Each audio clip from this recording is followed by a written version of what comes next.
Nitong nakaraang taon, inilunsad ng PhilHealth ang mga benefit packages sa paggamot ng malubhang sakit o Case Type Z. At nabibilang sa mga benefit packages na ito ay ukol sa ilang sakit sa puso. Ilan dito ay ang coronary heart disease na nangangailangan ng coronary artery bypass graft surgery, tetralogy of Fallot, at ang ventricular septal defect. Sa ilalim ng operasyong coronary artery bypass graft, isinasaayos ang pagdaloy ng dugo sa pamamagitan ng pag-bypass ng baradong ugat sa puso.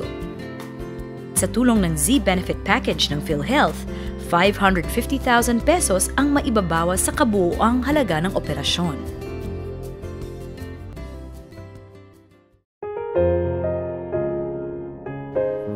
Mahigit isang taon din si Ginoong Eddie Padilla sa pakikibaka sa sakit sa puso. Dahil sa kahirapan, hindi agad siya naoperahan at iginagapang na lamang ang pagpapagamot ng sakit bilang outpatient ng Philippine Heart Center. Yung sakit ko sa puso, hindi ko naman alam na meron ako. Bigla na lang ako sinumpong nung December 2011. Naramdaman ko, nangilikip yung dibdib ko. Parang may nakatagal, tapos halos namamahid na yung buo kong katawan. Buti nga sinumpong ako mismo sa may health center na eh. Kasi check-up ng anak ko, natapat naman na doon ako sinumpong.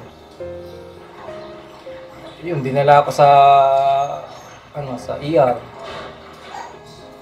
Yun, nalaman nga nila, nandiyo ako, nalaman na meron daw akong bara, tatlo. Yung puro may na ugat pa. Kaya sabi sa akin, bypass lang daw ang maaaring gamot. Wala naman kaming pera no. Kaya ginawa namin mag-asawa, OPD na lang. Halos inabot kami ng isang taon mahigit. Kaya pabalik-balik sa OPD ng heart center. Labis na ikinatuwa ni Ginoong Eddie nang mapabilang siya sa mga naging benepisyaryo ng Z-Benefits ng PhilHealth at maituturing niyang nagbigay ng kanyang pangalawang buhay. Hindi nga namin nakalain na isa kami sa mapapasok dun eh. Isa kami sa maisasali sa Z-Benefits eh. Hindi namin alam na isa kami ron. Nakakumpine kami nung walang bayad. Hanggang sa maoperahan, hanggang sa paglabas, wala talaga kami binayaran. Zero talaga. Kaya tuwa ako noon. Kapasalamat ako sa pamunuan ng PhilHealth, pamunuan din ng Heart Center. Sana magtuloy-tuloy pa yung proyekto nila, marami pa silang matulungan.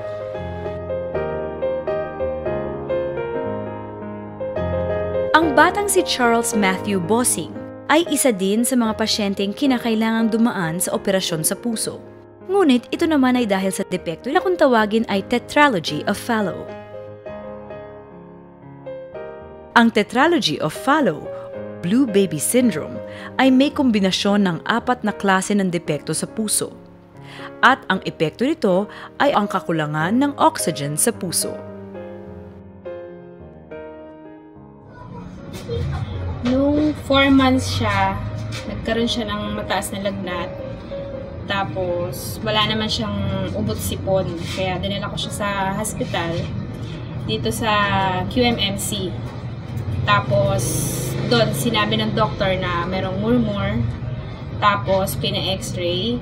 Tapos, pag x-ray, meron pa rin. Pina-to the echo na. Schedule to the echo. Tapos doon na nalaman. Then after, ni-refer na kami sa Philippine Heart Center. Actually, yung case niya kasing TOF, kailangan operahan na talaga siya. Kaagad.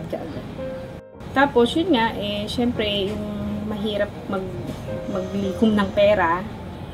At kaya hindi pa namin siya kaagad na mapa-operahan. Dahil kapos sa pera, ilang taon ding nakipaglaban si Charles sa kanyang kondisyon. Nangangailangan si Charles ng operasyon. Operasyong binigyang katugunan sa tulong ng PhilHealth dahil aabot sa 320,000 pesos ang kabuuang halaga ng benepisyo nakalaan para sa operasyon ng tetralogy of Fallot. Ngayon makikitang masigla at tila wala ng bakas ng karamdaman ang batang si Charles. Tinawagan kami ng doktor na merong Zay benefits, tapos pasok yung anak ko. Pumunta agad kami doon sa hospital. Nag-admit na kami nung 13, tapos inoperahan siya nung 15, hanggang sa makauwi kami, wala namang cash out. During the operation, bumili rin kami ng mga gamot, pero nung na-refund din namin. Second life niya na talaga to. Kasi nung doon pa sa hospital, kung makikita mo sa talagang... Tsaka kung maisip mo yung operation, talagang paano nangyari, diba? Kumbaga parang himala talaga. Kaya talagang sabi ko nga, pangalawang buhay na talaga ng anak ko ngayon.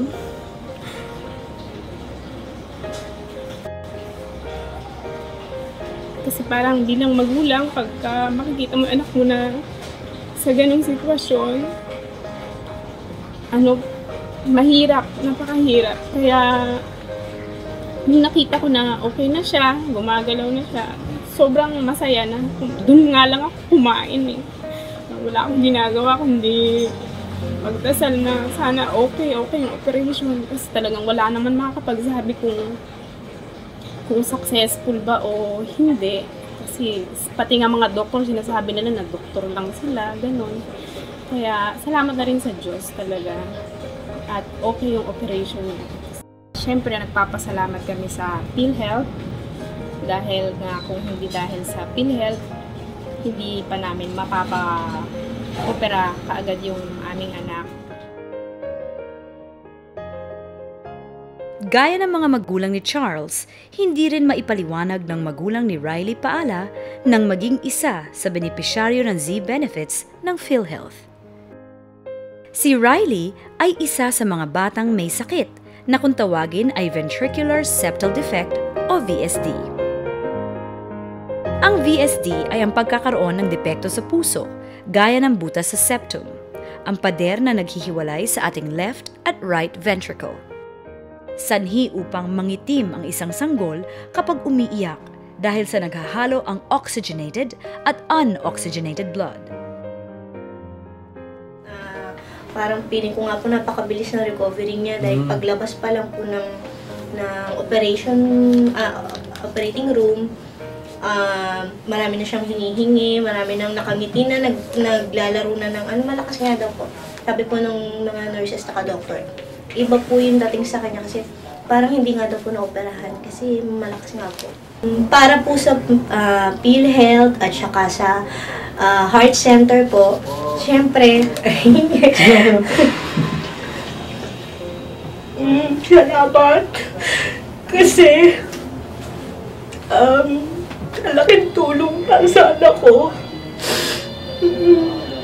Ngayon alam ko na, parating na iloob ko na okay na siya. Hindi ako mag-worry na baka kung ano mangyari sa kanya. Ngayon, nakikita ko laki na development.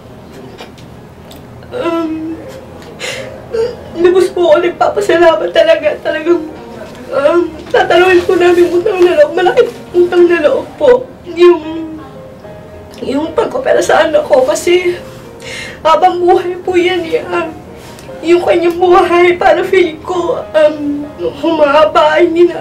Ngayon kasi po, nakikita ko na masaya siya na lagi siya sabi ng anak ko, Mama, magiging magaling na ako, okay na ako kasi naoperahan na ako.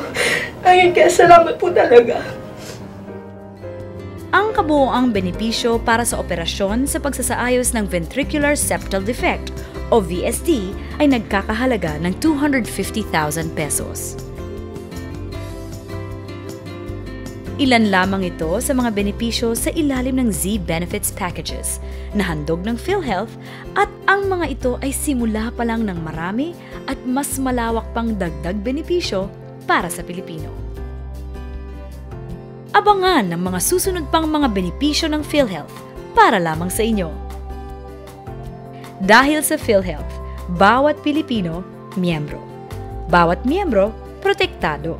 Kalusugan natin, sigurado.